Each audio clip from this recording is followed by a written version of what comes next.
there is no escape, nor do we want it. We've come to thrive on it and each other. You can't get the adrenaline pumping without the terror, good people. Hey, what's going on, guys? Christian Hanna Horror here. Fear Street 1978. Man, excuse me, I got my Fangoria right here. I'm getting ready to read this, but Fear Street 78. Initial thoughts, I liked it even more than Fear Street 94. So obviously this one tells the story of that C. Berman that we saw in at the end of the movie, when we see that there's somebody who survived, and our main character from 1984, she's like, C. Berman, she calls her on the phone. It's like, we need you. We've got a lot of stuff going on over here. We need to talk to you. So in the beginning of the movie, we obviously see that they reach out to the C. Berman girl, and we get to Berman's home. And our main characters from part one, the main girl, she's like, look, this is what's going on. We need your help. And Berman's resistant. We don't want to help. I just want you to leave me alone. There is no helping. Get out. Get out. You know, which you've seen time and time again from movies, which is a welcome trope. I always like that. You reach out to that one person who can help you, and they're just like, get out of here. But this movie, aesthetically, I think that's why I like it even more. Aesthetically, I thought that this one was great. Massive Friday the 13th Part 1, and really sleepaway camp vibes, you know.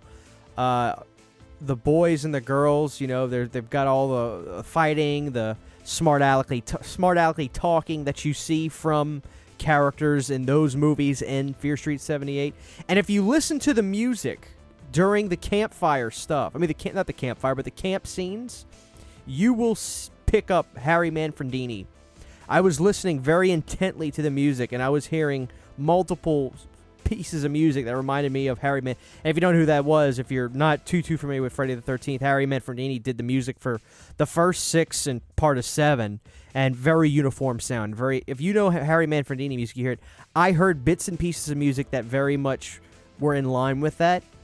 And I dug this one. I mean, they really replicated that late 70s, early 80s feel, that campfire feel, so well. I thought this one was just absolute money. The truth is, I really think it's on par with the first one. It's very well done. I thought the characters were great. You obviously see that the story tells about the two Berman sisters, and you've got the one Berman who is completely ridiculed. She's picked on, really much kind of like Angela from Sleepaway Camp. But in this one, you've got the other Berman sister who's really more of the wholesome, I'm trying to do right by myself. I want to get out of Shady Side. Shady Side, again, even in 78, it was a morbid town. It's cursed. Everybody that comes out of there is either a sleazeball, bad luck, or disliked. But the good Berman, the polite Berman sister, the one who's not bullied and picked on, the one who's not jaded from being picked on and bullied, she's trying to be wholesome and wants to get out of Shady Side, probably to go to Sunnyvale. I don't know. But in this camp, you've got the Shady Side kids and the Sunnyvale kids. And this kind of reminded me a little bit of Child's Play 3 in a sense, because as the story progresses, you see that they want to play like a game of capture the flag, and they separate them. And if you remember, they're blue and red, and that reminded me of Child's Play 3 with the paintball game. But I thought that the characters in this one were great. Honestly, the Berman sisters, I really dug them. You feel for the unlucky, bullied Berman sister, you know, and she's picked on horribly. I mean, the stuff that some of these girls say and do to her is just brutal. But then the other Berman sister, Cindy Berman, like, you really see where she's coming from. She wants to better herself and just leave town. Now, the other sister, I don't want to say her name because you find out something towards the end, and I'm not going to spoil that in this review, but the Bad Luck Berman, let's call her that, the redheaded Bad Luck Berman, who is, you kind of get two main characters, the Berman sisters, but the Bad Luck Berman, she's just like, no, there's something going on. This town is cursed. There's problems. It's bad. So I dug the characters so much. I loved the characters in this one. I think a little bit more. I really do think a little bit more. And the set designs were amazing. Like I said, they replicated that campfire stuff so well. I just thought they killed it.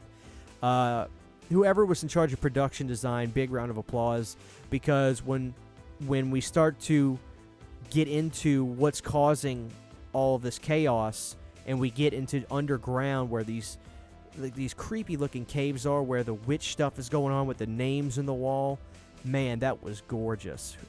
They did a great job. Again, so the production design gets a huge round of applause from me. Like 80s slasher movies, there's a lot of sex in this movie. Again, it's so weird. I was not expecting this from Fear Street.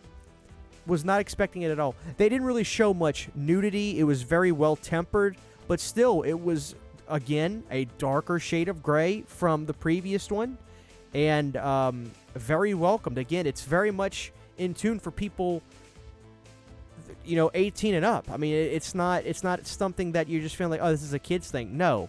And again, gore is back.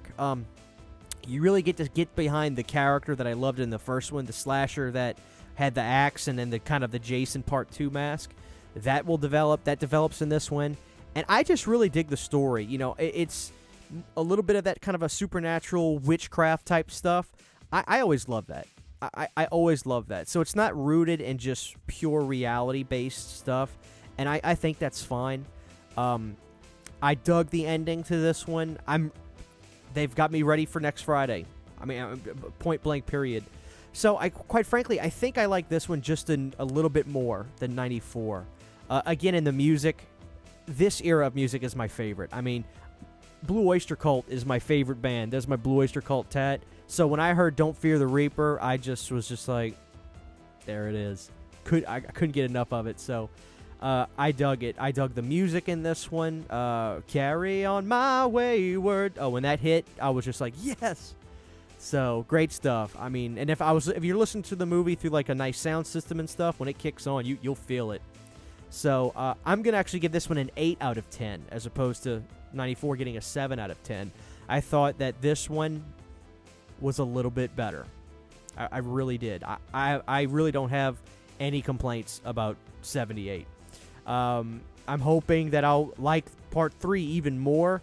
But even if it's not, if I don't enjoy it as much, still, if we come close to that, this will be an awesome 3-parter, Fear Street. This could be some of my favorite stuff of all of 2021, and that's awesome. So, what a welcomed surprise that this Fear Street thing has been. I mean, really, I have dug it so much. No complaints about Fear Street 78. Liked it even more. Big fan of it. Love it. Please, guys, let me know what your thoughts are on Fear Street 78. What did you like about it? What did you dislike about it? Did you like where the story's going? All that stuff. Let me know, guys, in the comment section below. But I give it 2 thumbs up, 8 out of 10. Loved it.